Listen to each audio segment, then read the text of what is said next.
So here we have the Fiat 500 on a 20 plate. I'm going to start off firstly by showing you around the outside of the car, and then we'll hop in and run through some controls on the inside of it. From the outside, you can see it's a 3-door car with alloy wheels. We're going to start off inside the boot area first of all. As we approach the back of the car, you can see we have reversing sensors. Given the size of the vehicle, plenty of boot space as well, along with that 50-50 split folding rear seat, should you wish to increase this space even further again. Okay, so we're just going to work our way back around to the front of the car.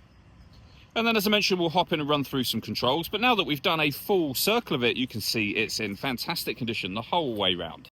Just briefly before we climb in, I think it's well worth seeing the interior from this exterior point of view. There's plenty to run through on the dashboard, so let's hop in and we'll do that right now. Okay, now that we're inside the car, you can see the main dials. So firstly, over on that left-hand side, we have the rev counter, then the coolant temperature gauge. Over on the right-hand side, the fuel gauge.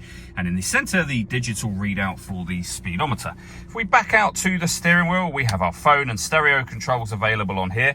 And then the main stereo itself is over in the center. It's all touch screen. We're on the trip computer at the moment. We have a settings menu, of course. You can pair your phone under the phone heading. Uconnect will allow you to connect your phone up for certain Fiat-friendly apps. We have satellite navigation, really nice clear colour display, as you can see. It's a very easy system to use. If you want to listen to your own music, you go in under the media heading. Nothing will connect up at the moment, but you can connect music via USB input.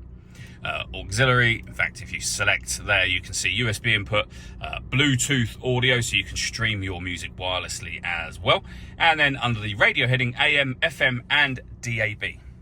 Working our way down, we have the city button to make the power steering lighter. We have front and rear fog lights, hazard warning lights, and then our air conditioning. So you can adjust the temperature, fan speed, and the direction the air is being distributed in once it enters the car.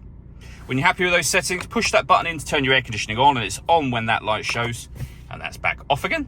You can bring in fresh air from outside the car, or recirculate the air that's in it. That's a great way of heating it up or cooling it down quickly, depending on the temperature you set just here.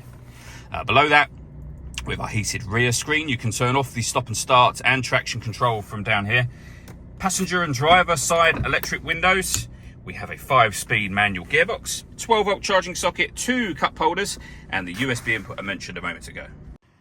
All that leaves me to say is thank you for taking the time to watch this video. If you'd like to come and see the car for yourself and have a test drive, please feel free to give us a call here at Glenbourne's. We'd love to hear from you soon.